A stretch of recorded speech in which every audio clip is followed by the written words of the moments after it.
It doesn't occur to most people to worry about this, but philosophers are very concerned to understand how it is that we engage with objects in the world.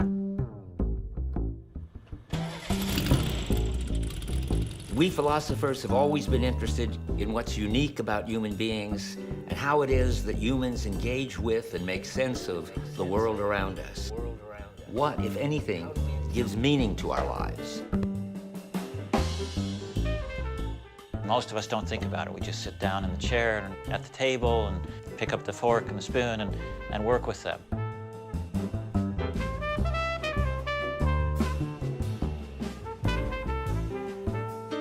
Philosophers are very interested in thinking, well, how can that happen? How is it that these minds up here somewhere in us manage to get out there into the world and grab a hold of these physical objects?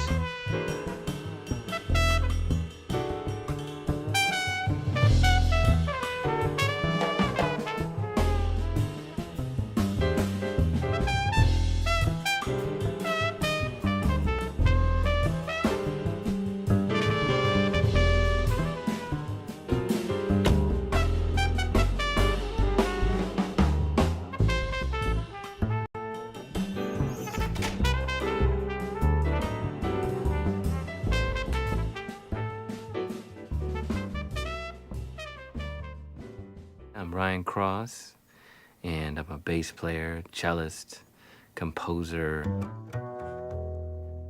I started playing when I was 9 years old, started playing cello, and started playing after my brothers. They all played classical instruments, and so I decided to go on and follow in their footsteps, but then I took it a step farther after high school. I was picking up the bass and then starting to figure out that bass was a lot cooler than the cello.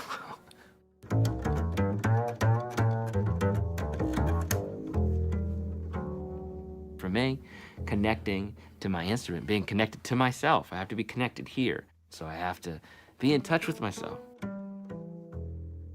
Myself meaning the instrument becomes you know, so you're in touch with this.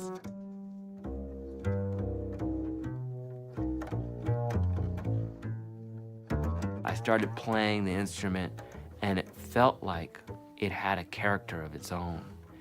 The sound directed me where to go, and it felt like I was better because I was playing the instrument.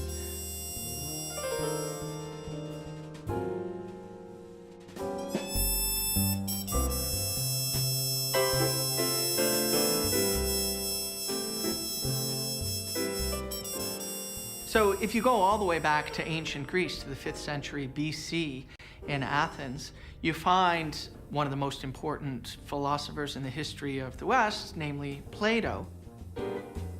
And Plato was famous for articulating a story about what it is for anything to be anything at all, and in particular, what it is for us to be the kinds of beings that we are. What's important for Plato is truth, correctness, theoretical understanding. He was drunk on theory. It was so amazing to him. One of his big contributions to philosophy was the theory of forms, and that was the idea that we understand things and recognize things and can use things only to the extent that we have an idea of what they are. Plato thought things are as they really are when they're abstracted away from all of their particular details. And that's really been a dominant influence in philosophy. So philosophers have thought that we understand the world by getting clear about the way we think about the world. On the Platonic model, the most important and most interesting thing that we can do as human beings is to sit back and think rationally about the nature of the universe. That's a classical philosopher's account of what's special about us as human beings. We're rational beings, we're intellectual beings, we're thinking beings. Then comes another move. A long time later, around 1650, René Descartes, who was a mathematician and also very interested in science. Descartes said, and he meant this as a sort of definitive description of himself and other entities like him, is I am a thinking thing. And a thinking thing is a mind which has in it ideas, and in it experience, and in it a representation, a kind of picture of the world. Especially since Descartes, philosophers have thought about us as subjects standing over against objects. And what you get is this incredible idea of what I call disengaged subject, right? That the subject of knowledge is not engaged in a society. On the contrary, Descartes is asking people, each one to go back into their own mind and see how they can be certain of anything in the world, right? So disengaged from the society of, as it were, fellow speakers, disengaged from the body, disengaged from tradition and history. Don't simply take anything on the fact that you've got it from your preceptors or work it out for yourself. It's an incredible act of total disengagement. The really proper human mind knowing things is utterly outside of the society, the body, and any kind of tradition, right? Descartes was obsessed with the idea that we couldn't get off the ground if we couldn't find something certain to reason from. And naturally, the only thing he could be certain of is that he was a thinking thing, because he said even if he doubted it, that he was a thinking thing, he was thinking. So you could get started, and from there you can deduce everything. And every philosopher afterward, big deal philosophers like Kant, was working within that framework, and Spinoza and Leibniz and so forth. They all just took that for granted. And then a philosopher came along with high-powered enough to resist and overthrow the whole Plato-Descartes tradition. And that was Heidegger.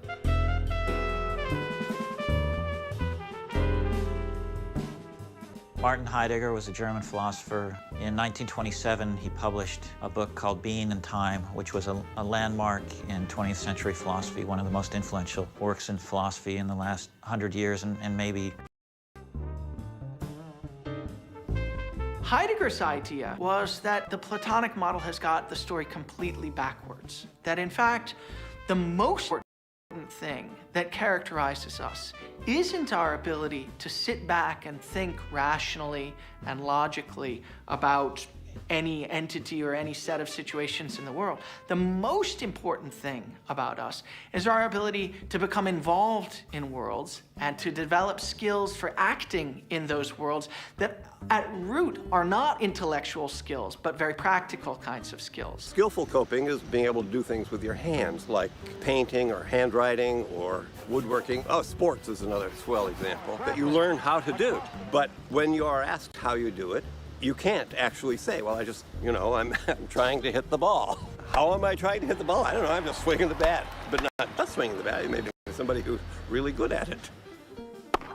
So Heidegger is really confronting the entire tradition of Western philosophy, going back to the ancient Greeks. And from the earliest times, philosophy was, well, let me start over again, that was terrible.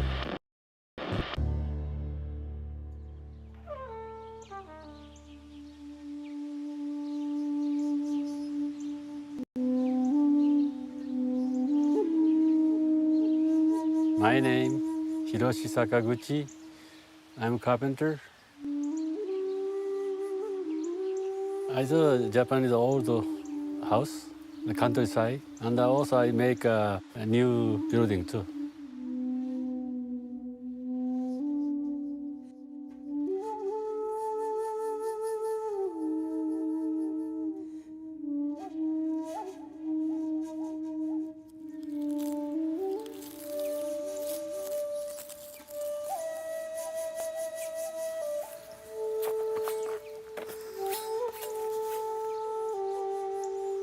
If you think about a hammer in a philosophical way, or what people would call a commonsensical way, you'd look at the properties the hammer has, the shape it has, the color it has.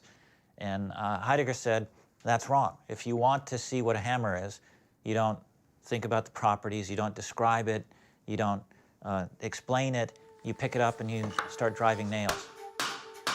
And you really only see what the hammer is when you have the skills to hammer well. And without those, the hammer will never really show itself to you. The Japanese word for tool is dogu. It translates into the way of carpentry. And that's a very sensitive description of what a tool is. A tool isn't an instrument that you focus on. The tool is literally a way the carpenter has of engaging with the world.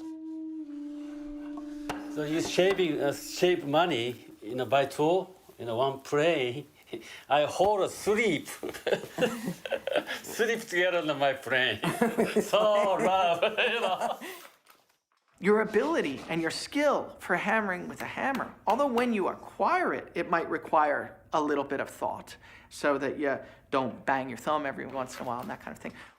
When you've got the skill as a real skilled carpenter, the last thing that you want is to be thinking about or rationally analyzing or stepping back from the activity that you're involved in.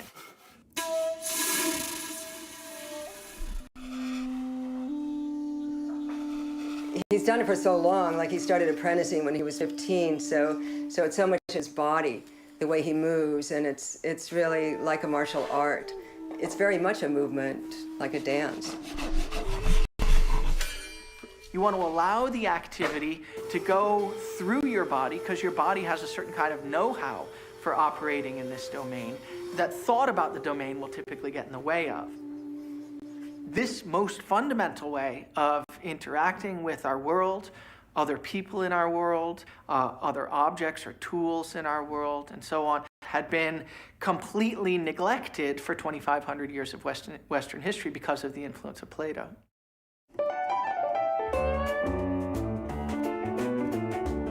I'm Leah Chase in Duckett Chase's restaurant in New Orleans, Louisiana. She is the grande dame of Creole cooking in New Orleans. She is the girl who has the nerve to chastise President Obama for putting a little hot sauce in his gumbo before he tastes it. Never did I think I would be good enough to serve a president. When I came here, I knew nothing. I'd never been in the inside of a restaurant in my life at 18 years old. Never. I went in this woman's restaurant. She taught me everything. But one thing I learned, to love that restaurant. I learned to love food. I learned to appreciate it. And I always said, this is what I want to do. She has 60 plus years of experience cooking. People think of recipes. She is the recipe. When we're back there cooking, we never looking in cookbooks. It's just out the head. What we want to cook today, we want to cook tomato and basil soup. And I think we want to add some popcorn in the middle, and then you'll get the butter flavor of the popcorn. It's just amazing the different dishes that we come up, or she comes up with, just off the cuff. Tell me what these greens are that you put in it, because I have no idea. We put beet tops, we put turnip tops, we put mustard greens, we put kale, we put cauliflower. The great thing about being a philosopher is it's very hard to test what we say. You can say anything you want. We're usually dealing in such abstract, general things that you never have to prove it. The theories of the mind have been put to the test with the development of the computer. Using computers, we were finally in a position to test thousands of years of philosophical theory about how the mind works. To a lot of people, it seemed like the computer finally offered us a chance to construct a mind using as our model all the philosophical theories we've developed. Bert Dreyfus's genius was recognizing that this was what was going on. The climate at the time was one of great excitement with regard to the prospect of artificial intelligence. There were these people in the AI lab, artificial intelligence lab, claiming that they had found the rules and the symbolic representations that would soon enable computers to be intelligent. Bert was a junior faculty member at MIT in the humanities department, not the most prominent department at MIT. They were saying, look, we know how the mind works. You philosophers have missed it. He was going up against very prominent researchers at his own institution who were in the more prominent departments at MIT, the engineering and computer science kinds of departments. They were saying that we don't have to care about what Dreyfus says. He's just a philosopher.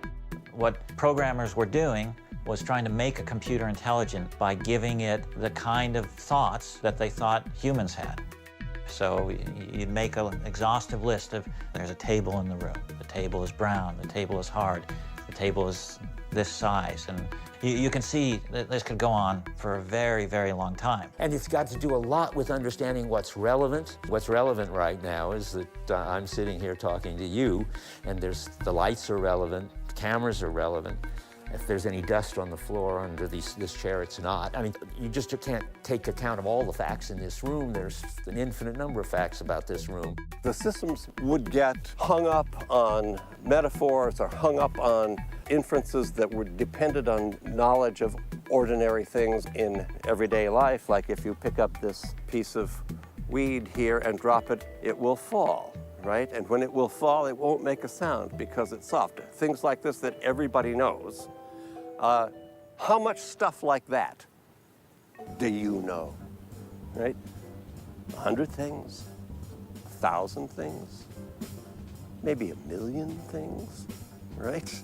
And I think the hope was that once we got enough of those facts into the computer, that the computer would start acting like we do. If Heidegger was right and Bert Dreyfus was right, you couldn't do that. Bert really thought that the artificial intelligence community was basing their research program on a bad understanding of what it is to be the kinds of beings that we are. Philosophy had finally discovered that this rationalist, atomistic, rule-following understanding of how the mind works is wrong. They had the Platonic idea that the kinds of beings that we are rational computing mechanisms. We are logical sort of characterizers of the universe, and they thought that they could therefore replicate all of the things that we do just by writing computer programs, which after all are very logical and very rational and follow rules very, very well. And moreover, sort of laughing at the philosophy classes where they say, look, you philosophers have been trying to understand perception and action and skill and all that for 2,000 years and you've got nowhere.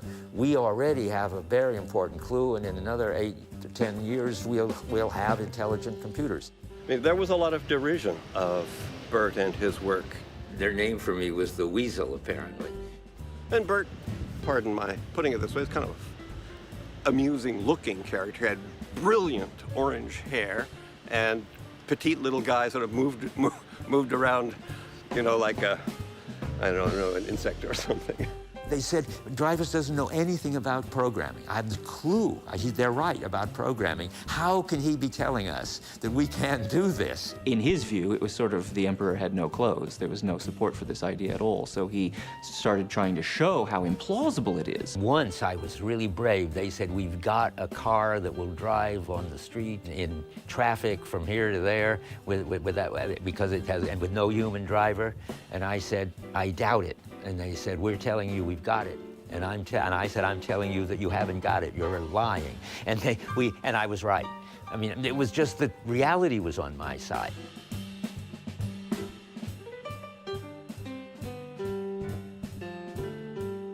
There was this huge effort to suppress this criticism, mainly because there were millions of dollars at stake.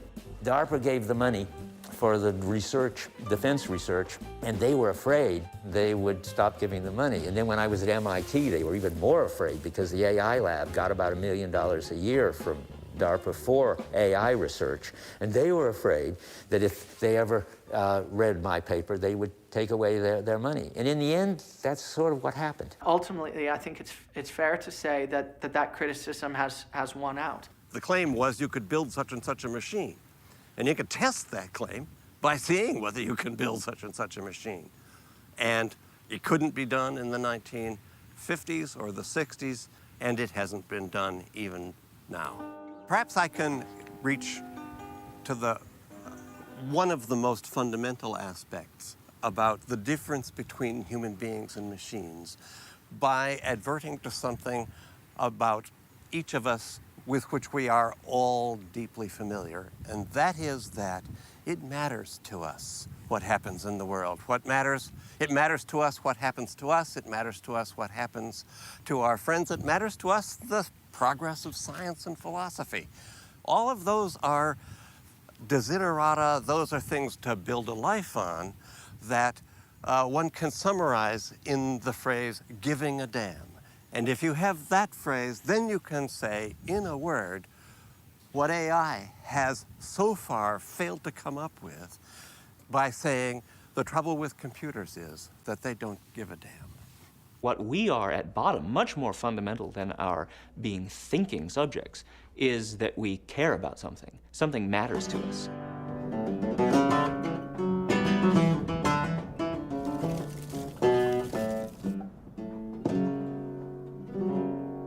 Entérate de una vez que yo nunca fui perfecto, ni lo soy ni lo seré. Que el flamenco es una cultura de comunicación entre la gente, no es el escenario. El arte es la mayor de las drogas, porque como te enganches al arte, eso sí que no hay medicina que te lo quite. No. El flamenco no es la música clásica, pero el flamenco es de la calle.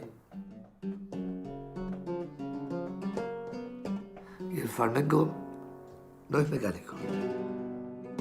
El flamenco es risa y llanto a la vez. Una forma de sentir, una forma de explicar lo que te pasa por mediación de la música. Ese camino del Sacro Monte me he encontrado unos ojos negros que el mejor de los pintores daría dinero por verlo. Yo le canto a la vida y a los pájaros y a la naturaleza y al amor y a la caricia y al beso. Si me pidieras la luna, no te la pudiera dar, porque la luna está presa en la Alhambra de Granada.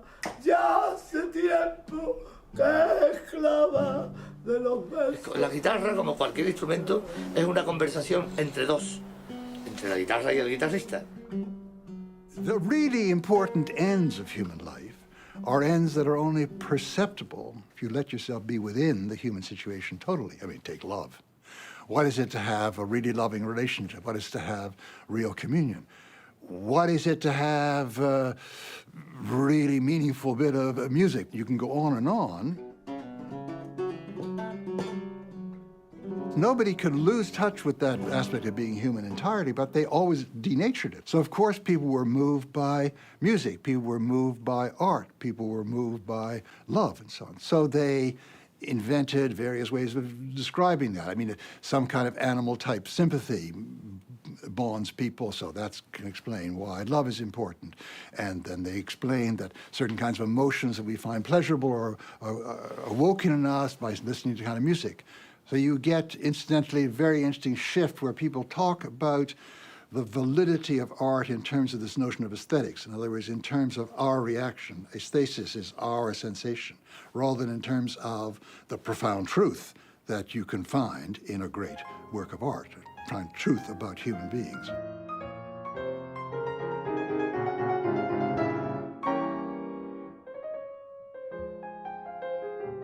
Moods don't happen without our heads, but that doesn't mean they happen in our heads.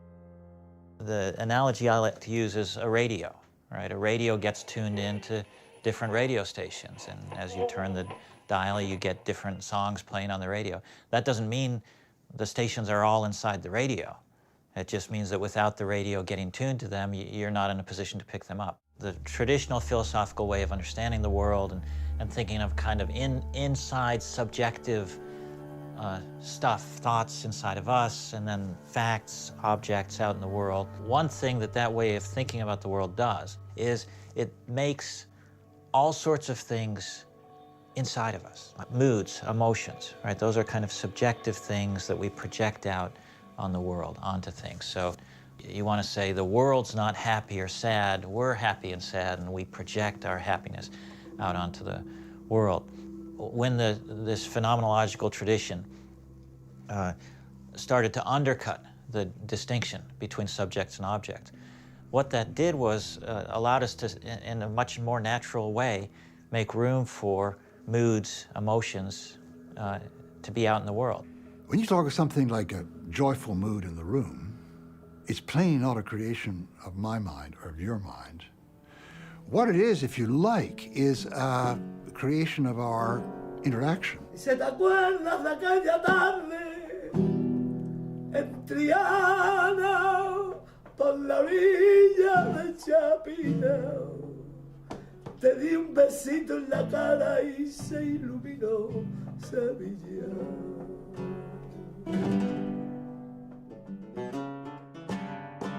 And I think this matches our common sense way of talking about it. So we talk about the mood in the room. There was a happy mood as we walked into the party, or the mood of the nation is downcast right now, or depressed as a nation. I think that that's capturing something real about our experience of the world and the way that the world isn't just these sort of neutral facts, but that it lines up in particular ways. It's illuminated in particular ways, and when we get in the right mood, it's a way of getting in tune with the world so that it can show certain features to us. So when you're happy, the world looks different. And it's not just that you're interpreting the world through a different filter, but it's that your happiness tunes you into features of the world that you weren't paying attention to.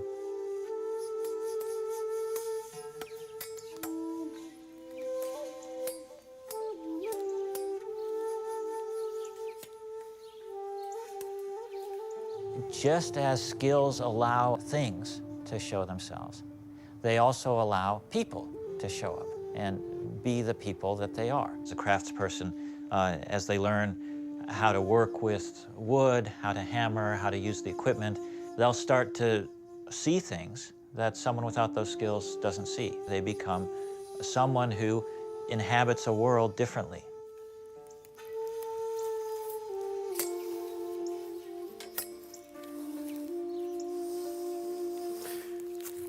Can you describe the process of choosing the piece of wood? How do you tell if it's the right piece of wood or the wrong piece of wood? The same human being, personality. You can see the color. Some horrible personality. That kind of wood you can use. Twist. Some stores sell that kind of wood.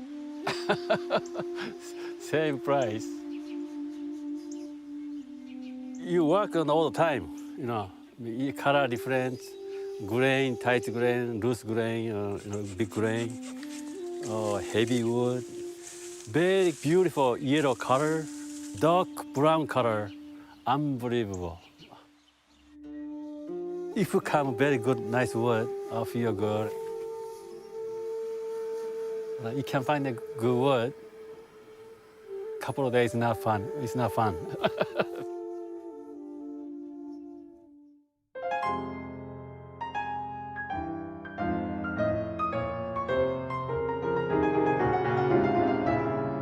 Our bodies, our ways of being get attuned to the world. And there's a kind of understanding there that we can't explain. We're very poor at articulating. Rules work by ignoring details. What anyone who's very skilled in a domain knows is that being very skilled means responding not just in general terms to the situation, but responding very specifically to what the situation demands. So a chef working in the kitchen can't go by the rules in the cookbook. Let me tell you about rules in cooking. You know, I had a book written by a woman, and she put the recipes in the book that her housekeeper, or at that time, was the mammy of the house, you know, but she was the lady who ran the house. So naturally, all her friends, when the lady wrote the cookbook somewhere about 1910 or something, they asked her, well, why do you give her all your recipes and all your things? So her answer, and was a good one, she said, you know, cooking is like religion. Rules don't no more make a cook than sermons make a saint. So you can have all the recipes, all the rules you want, and you could take the same things I'm doing here, and maybe you can't do the same things I do.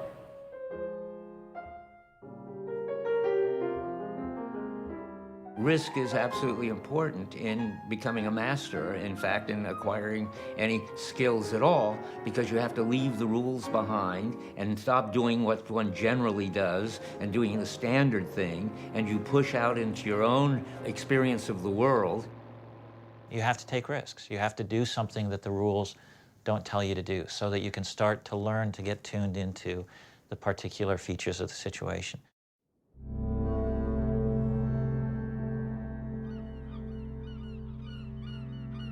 What are the most important things to master? Learning to read ocean conditions, knowing your boat, practice, experience, and I guess there's an element of luck, and then probably have some balls too. Just the human element in controlling one of these boats. When they take off, they won't do this.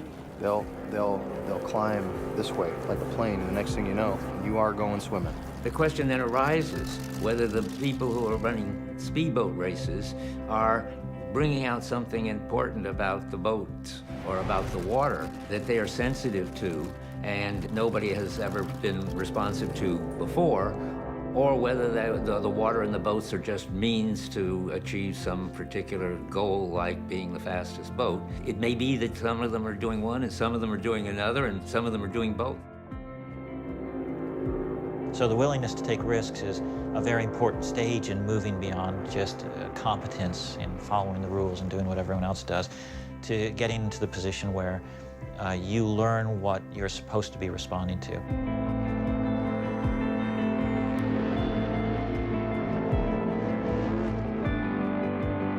What distinguishes the kind of risks we're interested in from just bravado is whether the risks are taken in the interest of what somebody is committed to, what they've defined themselves in terms of, and what makes the meaningful differences in their lives. That kind of risk is a special kind of risk that is a necessary part of becoming a master in anything. Heidegger calls this fairly dramatically running forward into death. And what that means, I think, is being willing to embrace a particular kind of possibility and let other possibilities die off. Risks of looking ridiculous, for example, risks of genuinely losing things you might regret losing later on. Taking risks is important. It's an essential part of jazz. Improvisation is supposed to be the element of freedom, venturing into space that hasn't been seen before. You're supposed to always be trying something new, instead of playing patterns or just playing something that everybody's heard before. Sometimes I'm surprised myself. Sometimes I'll listen back to something I played and be like, oh man, did I play that? In a good way, you know? And then other times I'm like, oh man, did I play that?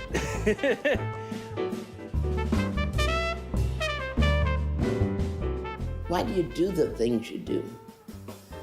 I like what I do, but I've learned I don't care how old you are. You take a risk. You do what you have to do and keep going. In addition to the fact that you can't ever get beyond a rule-governed behavior without taking risks, there's also a kind of exhilaration or joy in human existence, leaving the rules behind, going out on the edge, letting the world show something new to them. The risk takers are the ones who disclose new worlds, disclose new ways to be human, new ways to behave, discover new things about the world.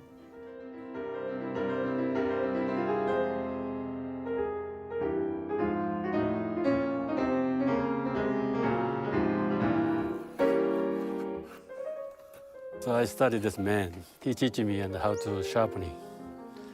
But he don't teach it up. And I look what he does. So I saw and how to do it many times. The teacher, he don't teach you anything. Sometimes clean up and on the floor a couple years. Teacher said, clean up on the sawdust. I go there, clean up sawdust. You commit yourself, and it's through your commitment that all of a sudden the world is organized in terms of things that are meaningful to do and things that are irrelevant to do. I don't stop, you know, just the money to quickly to make a job done. I'm not. I like to do so. Sometimes I rather lose money. I estimate overbuying material. Sometimes wife very angry. What happens when you have this commitment to a particular something that's finite and that you could lose and that's risky, and you hold yourself open to it completely, What happens in that situation is that you get a sort of meaningful existence, and the meaningful existence is the one that identifies who you are. It's your meaningful existence. It's the one that picks you out as an individual, because nobody else understands the particular hierarchy of meaningful differences the way you do.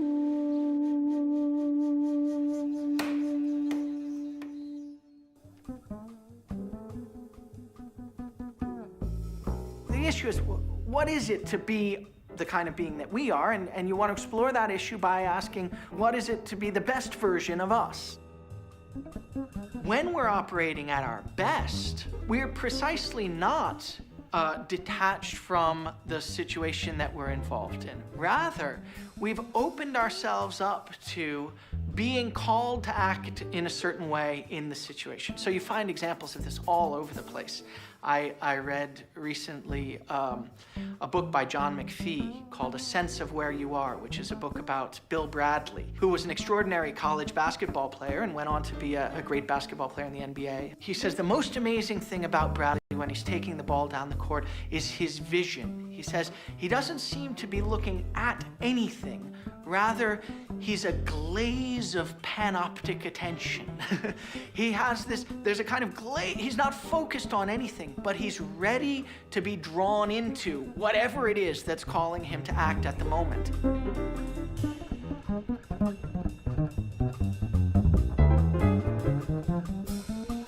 Authenticity means owning up to the situation you're in, confronting the situation, and doing just what needs to be done. It's a responsiveness to the unique particular situation you're in. When you're authentic, you're resolute. You're confronting the situation you're in as this particular situation, not just as an example of a kind of situation. I call it the teenage boy phenomenon. When boys often are trying to figure out how they ought to act and what it's cool to do and what it's uncool to do in particular situations, you often find some of them who do what they're sure one ought to do in a particular situation, and they do it because they're sure they ought to do it, and it's always a disaster. When kids are coming up and they're learning to play in schools and they're in that sort of formal environment where they're in front of a teacher playing music, you know, they're forced to bring something to the table and they're told to get better and better. You know, you're not playing well, you need to play better today. What's lacking is like listening to everyone else in the room and sort of understanding that I don't have to rely on just everything that I know. If I listen to the other guys at the moment, I can come up with new things on the spot. That's when I'm really like in tune with it, or in touch, or channeling, if you want to say.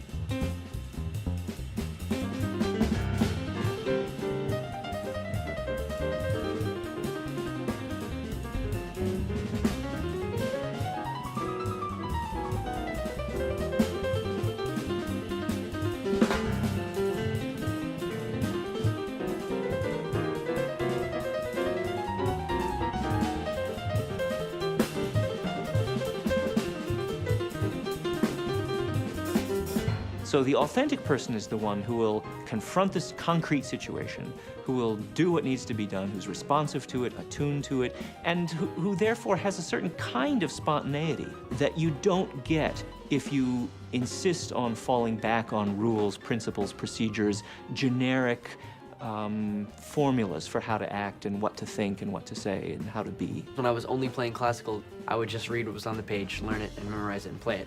With jazz, when I'm in that zone, I'm not even thinking about what am I playing or what note. It's just what's going on at the moment with the other musicians, and this is what I'm bringing out. It's really hard to describe. It's a very common quality for people that are learning how to play jazz to be very introverted with their music. And when you're practicing every day, it's something that you do by yourself. You open up your practice book and you read your notes or whatever, or you practice your rudiments on the drums, stuff like that, and these are things that you're doing all by yourself. And so when you get to a performance setting where you're around other musicians, there's a huge tendency to sort of get in your head and to just go back to what you're used to doing every day, 6 hours a day, is just playing by yourself and not really listening for the ways to react to what's going on outwards. And as you grow older and as you get more experience and as you learn to master your instrument, master music making, you learn to include the other musicians, and then even further include the audience, and also include the nuances and the different sort of aspects that are around the room and bring that in and use that to help you create the music that you're creating for, because you're always creating music for somebody.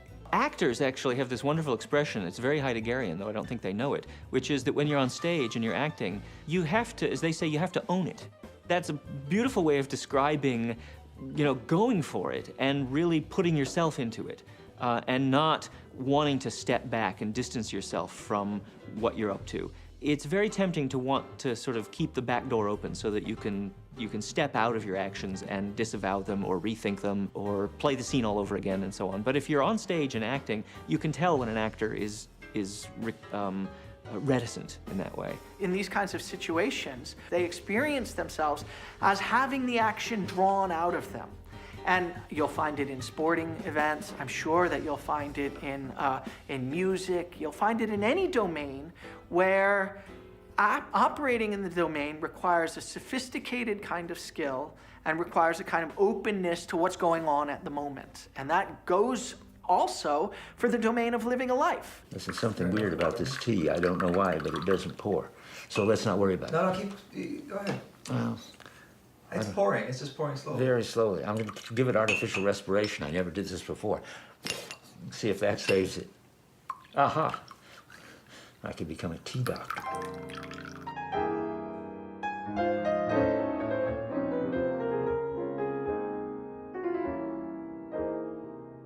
There's a real tension in societies between conformism and individualism.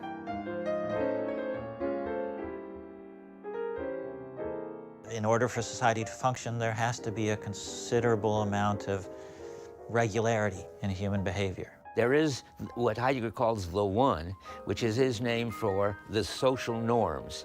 That is, you do what one does. You drive on the right-hand side of the street, you wear clothes, you stand the distance that one is supposed to stand in your culture when you talk to people and so forth. There is a sense that mindless conformism is dehumanizing and destroys what's great about us and unique about us. So we value individuality as well.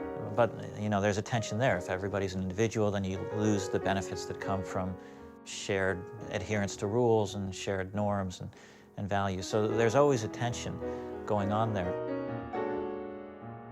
So if you did something that was really totally radically new and had no continuity with the traditions of the culture you're in, it would be unintelligible. And it wouldn't just be unintelligible to your friends, it would be unintelligible to you. If you sort of throw off all your clothes and roll in the flowers at lunchtime when everybody else is eating their sauerkraut and wurst or something, that isn't it, no. There's a certain romantic conception, which is that you just burst out of all conventional constraints, all norms and received opinions, and you just become your own person. We're thoroughly conditioned by the world we're in.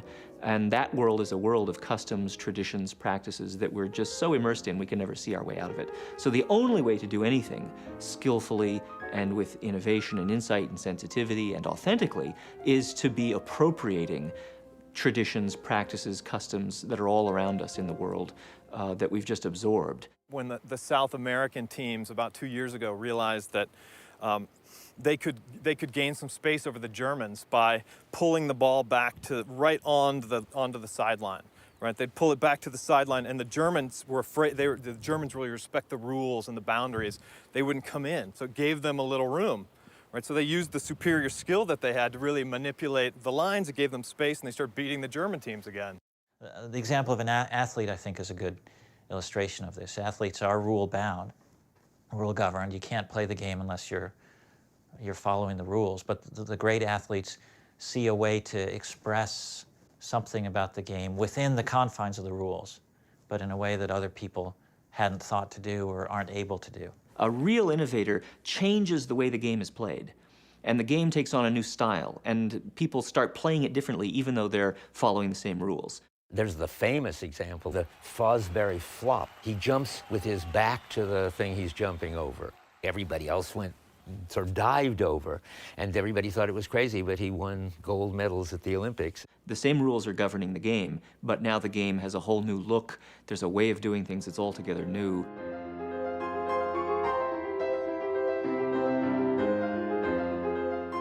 Heidegger had to work out a new notion of world because it was clear that it's not the ideas in another realm that Plato was thinking about, and it's not the sum total of objects, which is what Descartes was thinking about.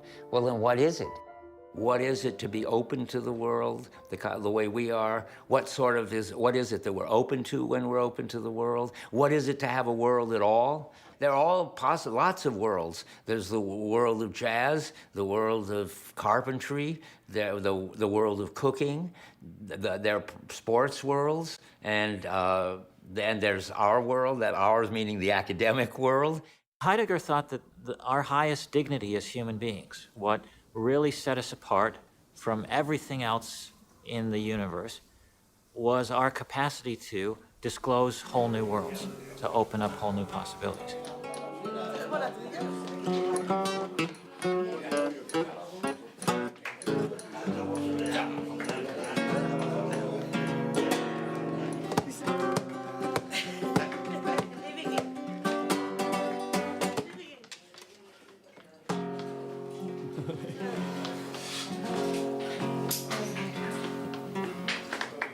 Heidegger coined this idea of disclosure to capture something that we're not used to thinking about, and that is the way that things only show themselves when all the conditions of skill and all the relationships between them are possible.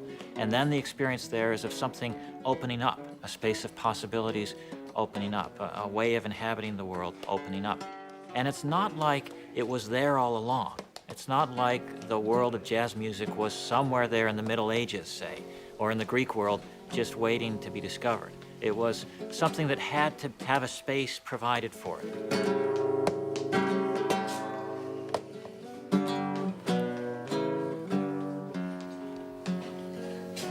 Dice que no quiero verla,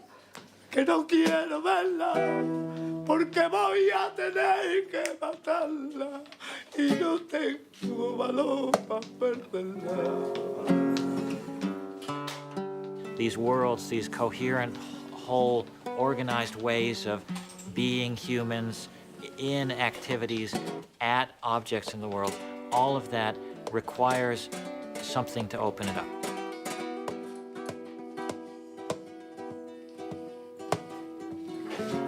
A ver a mi novia vengo para decirle que la quiero,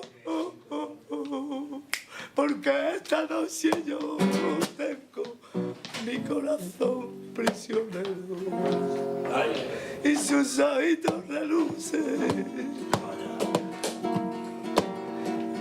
como dos candelas. Su pelo es tan fino como el terciopelo. Mi novia se llama de nombre Manuela y en cambio la tuya se llama Consuelo.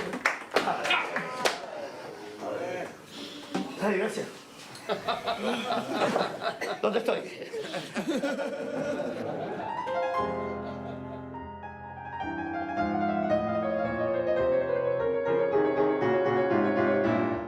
Heidegger, especially in the last few decades of his life, became obsessed with what he called the hidden history of the West.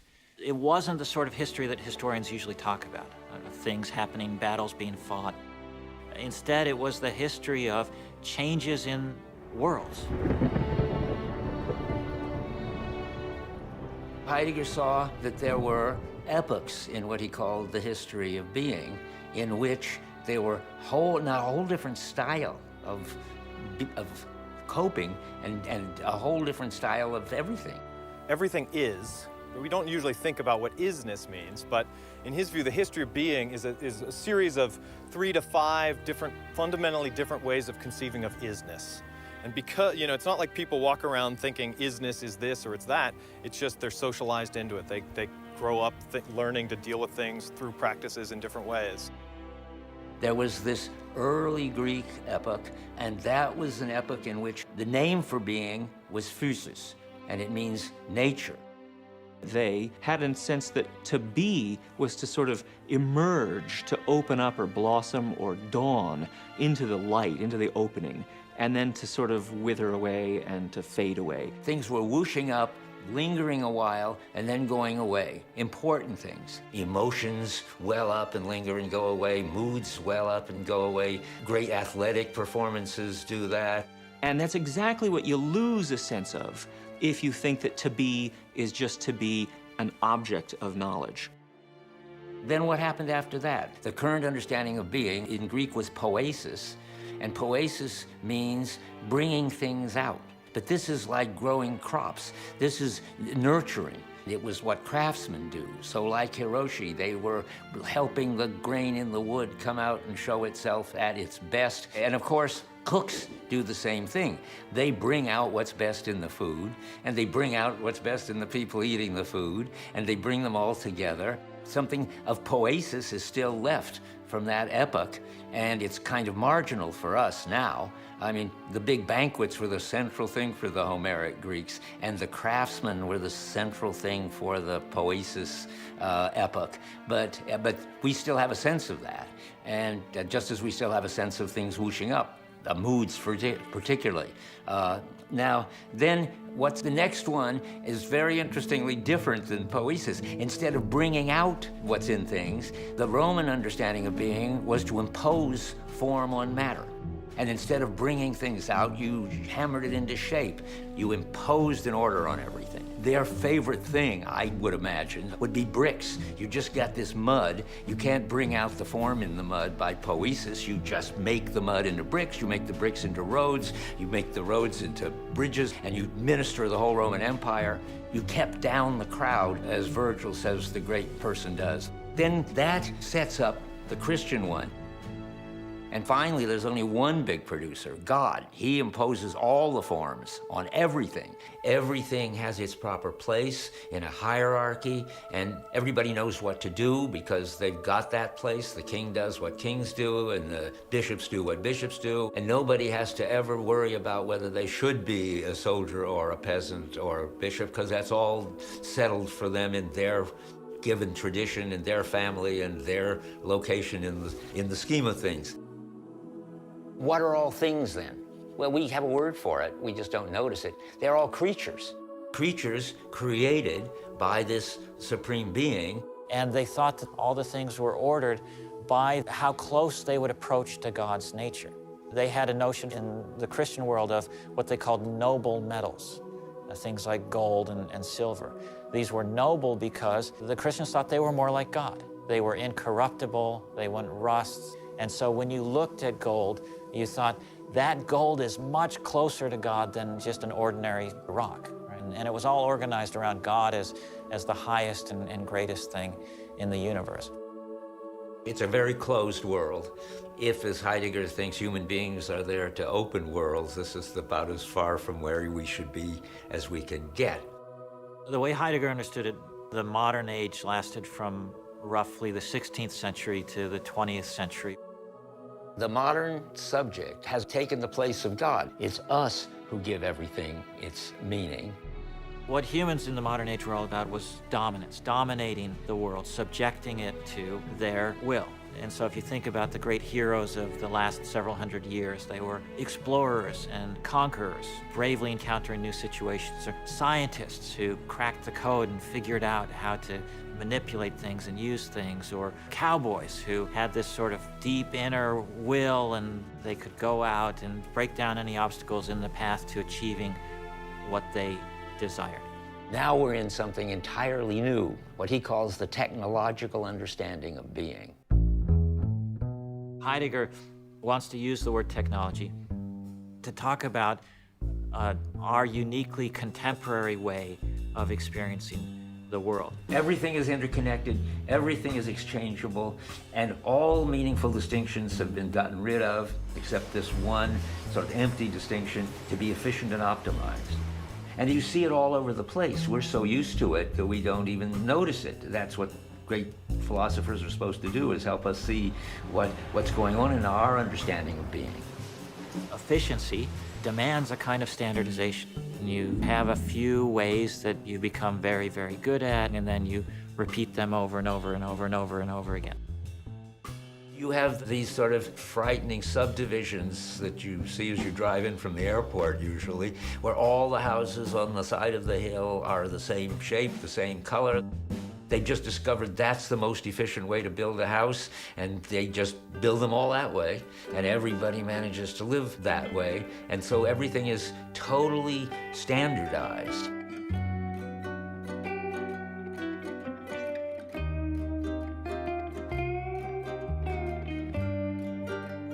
Everything is just resources to be optimized. The most efficient way to feed people is to have a few ways of doing it, and then you impose it everywhere. The most efficient way to make a broad range of goods available to everybody is to do it on a big scale, like Walmart does, and make everyone indistinguishable and have everything organized and efficiently laid out. It's just to get the world as organized as possible and to bring more and more into this total organization. It's really systems thinking. Everything's a system. The airplane is no longer an object when it's sitting on the runway. It's a cog in the transportation system. And you might think, well, at least you're going to be there to either take the plane or not take the plane. But no, the tourist industry has been set up to make you a filler of this potentiality for running around that's on the runway. And why will people go? Just to get a rest and get more energetic so that they can plunge back into the rat race in which they're all replaceable. They're just doing some job efficiently, and if somebody comes along and does it more efficiently, they can be replaced. One of the dangers of technology is it relieves us of the burden of having to develop skills. Technology is always sold as a labor-saving device. When you buy the latest technology for cooking, the promise is that you can cook as well as a master without any of the skills the master has. And that goes for everything, with music as well. So all of us now today can enjoy music of a quality unimaginable to most people in the history of the world in the comfort of our homes with very little cost and very little effort. That's a great promise. Who would give up on that pleasure of hearing music in that way? But the danger is that we give in to the seductions of technology to the degree that we lose all of these skills. The internet is actually a much better example, because what the internet is doing is it's basically transforming all reality into information. Everything on the internet is equal. You can have the most important information right next door to the most trivial. You can find out on Twitter what your friends had for breakfast, and you can find out also that there were 100 people killed in Iraq that day with Google and find anything, and you can go in Wikipedia and get any facts about anything. And that in a certain way is terrific, if you just use it for something relevant. But if you think that that's just the best thing in the world, just to have more and more information, more and more transformable stuff, more and more applications for your iPhone that make it able to do more and more things, and that's just what it's all about. Everything gets leveled. There's no meaningful differences anymore between what's important and not important, what's trivial and what's crucial, what's relevant and irrelevant. It's all reduced just to more information. If you want to really be efficient, you don't want this kind of interference that, hey, this is Sunday, or this is Christmas, something you have to stop that, or this is the middle of the night, what do you think you're doing? No, 24/7 is one of the great achievements of our civilization. Some things go on all the time, are available all the time, and it's very handy. 3 o'clock in the morning, I rush to my computer and I can Google, and nobody's going to say to me on the screen, "This is not available. This page is not available because you're supposed to be sleeping." No, they're going to give it to me. So it's absolutely great. I benefit from it myself, but you can see what this is doing. What is it doing is making us look at time as something that is infinitely usable and extensible. Doesn't matter when it is, I can access, right? As against being, as it were, forced back into understanding that there are times that are just different, that have a different quality. It's not appropriate to use them in this way.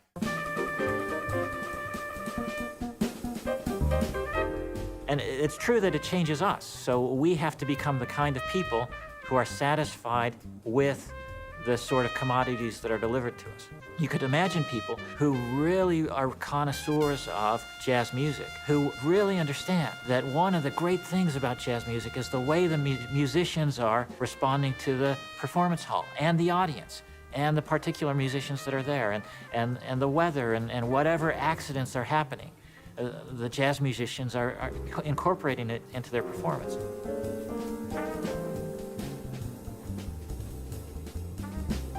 Responding to the other musicians is one of the most important things. In playing together, you'll hear that in the music, where the piano will play something, the bass will react, and the drums are playing, and then the trumpet will jump in. You're interacting with everything. Everything is a part of what you're trying to get to. Anything can change what's happening. If the cell phone goes off, and then all of a sudden it's like, oh, you know, the cat might make fun of it on the piano, or even on the trumpet, or whatever it is, and it all becomes a part of the performance. And if you, as a listener, are a skillful listener and have the bodily dispositions to pick up on that, you'd never be satisfied by listening to a recorded jazz performance on CD, because that's not the performance that would be optimal for your bedroom or living room. But technology makes us also the sort of flexible people who are satisfied with a sort of cheap imitation of all the goods that deeply skillful practices deliver.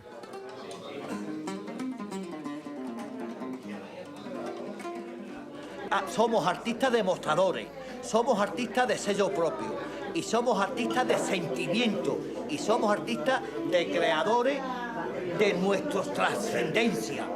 I've heard that flamenco artists have a deep aversion to even being recorded for this very reason, that they have just an intuitive sense that recording them and making their performance reproducible in all sorts of foreign contexts is distorting what flamenco is really all about.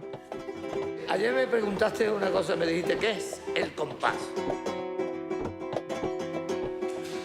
Y yo te dije que el compás era una medida. Y no estoy de acuerdo con eso. El compás es una forma de andar, una forma de hablar, una forma de besar,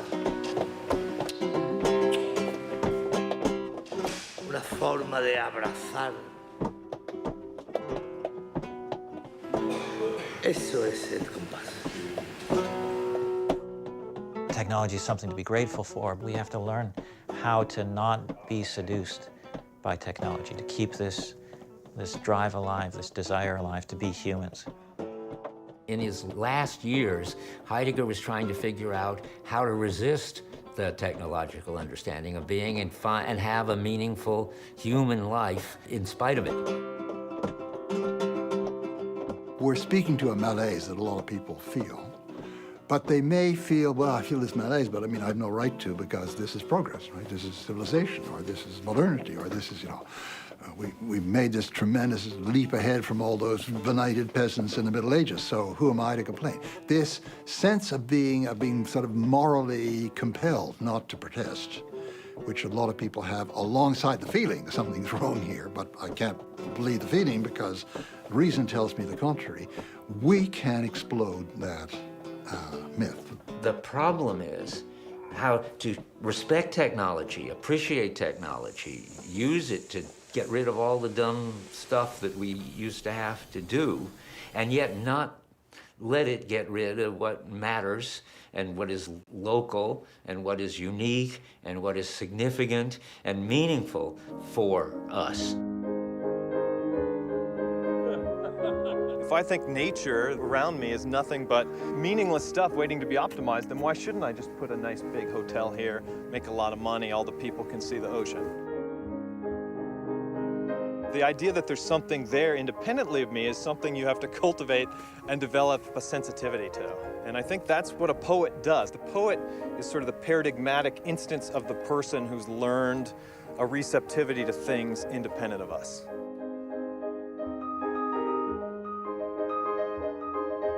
We we can all learn that. You don't have to be a poet or an artist, you know. You can be a cook or a carpenter or a soccer player.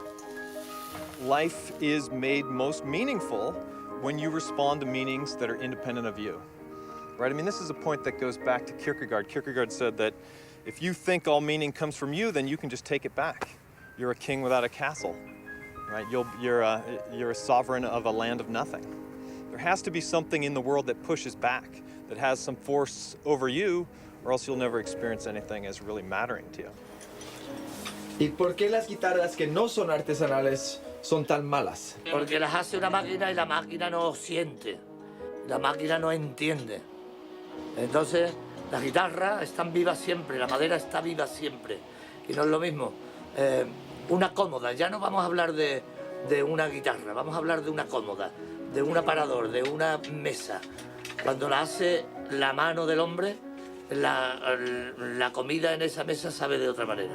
En un plato que lo haya hecho una máquina. ¿Sí? A comer en un plato que está hecho de barro, que viene de la tierra, y que los haya tocado la mano humana. ¿Por qué? Porque hay dedicación. A las cosas se diferencian, la máquina se diferencia del hombre, precisamente que el hombre no es una máquina. The standardization that's required for efficiency rules out those sorts of practices. And what characterizes all of them is that they're not terribly efficient.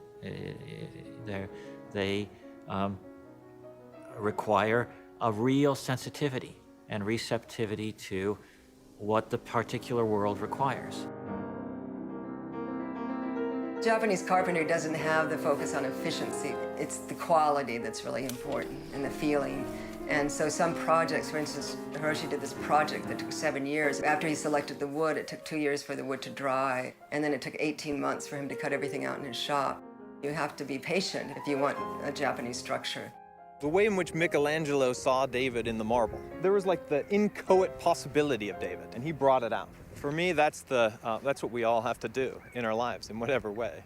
You know, and it's a little mysterious to talk about it like that, but I think anybody who gets really good at things has some sense for what it means to bring out what's there that nobody's seen. For me, it was sports when I was younger, now it's teaching, right? So, and that means interpreting texts. So I get incredible joy out of showing that a text that's been read for 2,000 years, there's things there that nobody's ever seen, that are really there, and that once we, you know, articulate them together, we can all see that they're really there, right? That great texts are inexhaustible in the same way that reality itself is inexhaustible.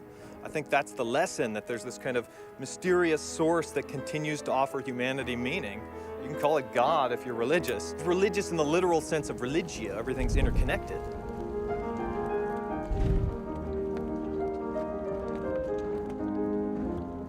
A focal practice reverses all the bad things we've talked about. It draws a group of people together around some specific thing that matters, that requires a kind of skill and mastery in order to be done, and which brings the people out in their own uniqueness at their best. I tell my students, you can't buy the meaning of life, you can't borrow it, and you can't manufacture it, you can only discover it. And then I invite them to search their experiences and their hopes and aspirations for occasions where they are in a position to affirm 4 propositions. The first is, there's no place I would rather be. The second is, there's no one I'd rather be with. The third is, there's nothing I'd rather be doing. And the fourth is, this I will remember well. There are moments when I'm juggling, and they're my favorite moments, when I just get lost in what I'm doing. And when it happens to me on stage, I get to share that moment with my audience. I will juggle in a crowded bar, and I know it's working when people go silent, and everyone stops, and everyone looks, because they can't help it. And those are magic. Those are magic moments, and that's why I do it. With jazz, you know, you're able to interact with the stars of jazz. Somebody like Wynton Marsalis or Branford or Ray Brown, which was my teacher. You could just go up to him and say, hey, it's a community. And that community is what really drew me to jazz music. There's those times when you'll get too inside and those jazz masters will be sitting in the audience. Those jazz legends will come out and like, hey man, connect. You have to see, and partly in watching this movie you're seeing, how people can resist it.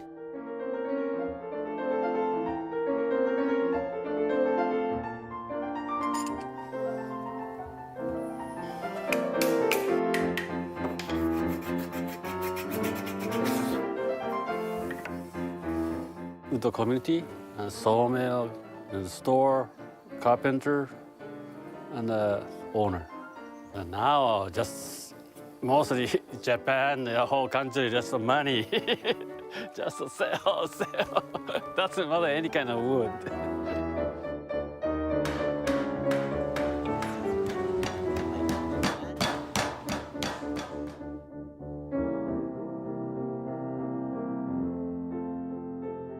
If I would not be back here, how many African-American restaurants you see? None. And if I had not stayed here all the time I did, the community would have gone down to nothing, to nothing. You stay in a community and you build it and you make it work. I have to do what I have to do. I had to go to that park this morning and cook these 20 gallons of gumbo before I go and serve it out there. And that's the fun thing about today. Look how many people you made happy just with a little cup of gumbo. Why is it that it's something so powerful about eating together? I mean, you know, we could all go and just take a quick hamburger and then talk. Yeah, sure, we could. But there's something about eating together, about experiencing together the, you know, really good taste of this meal, the experience of sipping the wine together. But also, it goes deeper than that. I mean, humans need to eat to live. So we are, in a collective act, we're sustaining life, our life, together. Entonces decías que de la buena comida sale buen flamenco. Sí, bueno, el buen flamenco sale de la no comida. De la no comida. De la no comida. Pero luego cuando hay comida... Pero cuando hay comida es suficiente motivo para hacer una fiesta. ¿Me entiendes? Eso es lo que tienen los gitanos, que no le hace falta mucho dinero para hacer una fiesta. Como se compra un melón y con un melón ya hay un motivo para hacer una fiesta.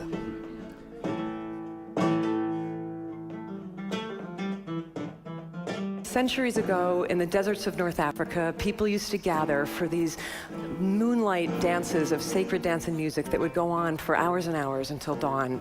And they were always magnificent because the dancers were professionals and they were terrific, right? But every once in a while, very rarely, something would happen and one of these performers would actually become transcendent. And it was like time would stop and the dancer would sort of step through some kind of portal, and he wasn't doing anything different than he had ever done, you know, 1,000 nights before, but everything would align, and all of a sudden he would no longer appear to be merely human.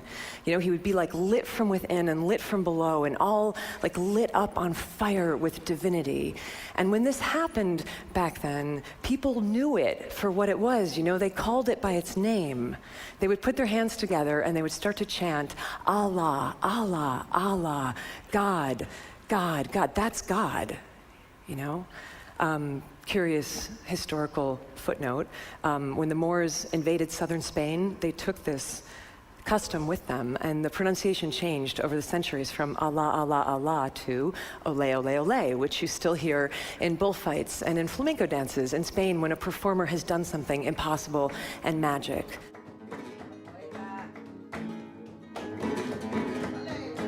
Dice cuando yo me muera, quiero morir en Triana, cerquita de la plazuela para escuchar la campana y así se muere cuando...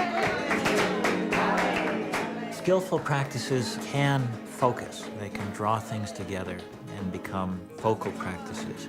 It will depend on the particular people there. It'll depend on the particular kind of music and the particular talent of the master musician and the particular instrument and the particular place and time. All of that gets expressed in the music itself. And by focusing things, I mean they focus different activities, right? They draw different activities together, different things you could be doing. So again, think about making music. The practice of making music depended on all kinds of other human activities and human practices. You'd have skills for playing the violin, and you'd have skills for creating a hall where music could be played, and you had skills for composing the music, and so on. And those all would come together on this moment when the music would be performed. Focal practices would also gather people, and they'd bring people together to focus on this one event. So the whole community, if they wanted to hear music, would come together, and they'd be drawn together, and they'd focus on this moment of great mastery when someone was, again, exhibiting this amazing feature of human life, that we can become skillful and disclosive and show the world in a way that most people aren't capable of doing.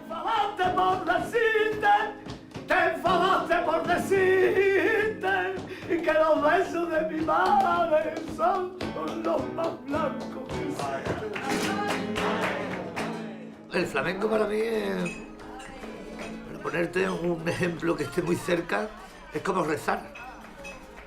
Una forma de darle gracias a la vida. Shaving, flowing looks like a god, you know. Kami-sama made it, God made it, kind of a beautiful word. Make beauty, make more beauty, you know. And God connected me, and God connected the word, and God connected me. So I try to honor its best give to technique. Para mí Dios no está ni en Roma, ni en la iglesia, ni muchísimo menos. Dios está en las cosas sencillas y en las difíciles sencilleces.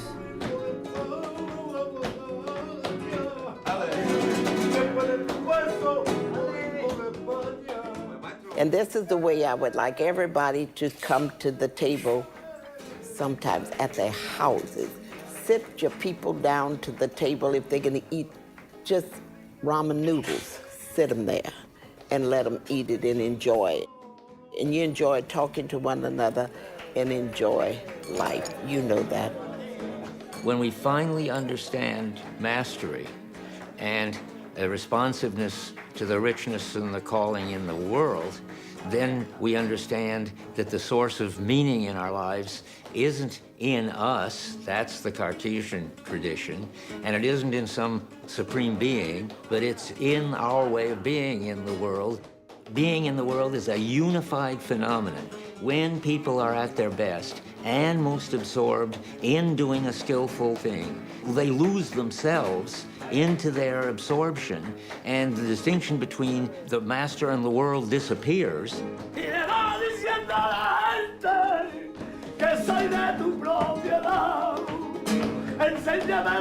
Seeing what masters can do and seeing that we can do it too, that everybody can, in their way, bring out what's best in themselves and in the world, that we can re-experience what people called the sacred.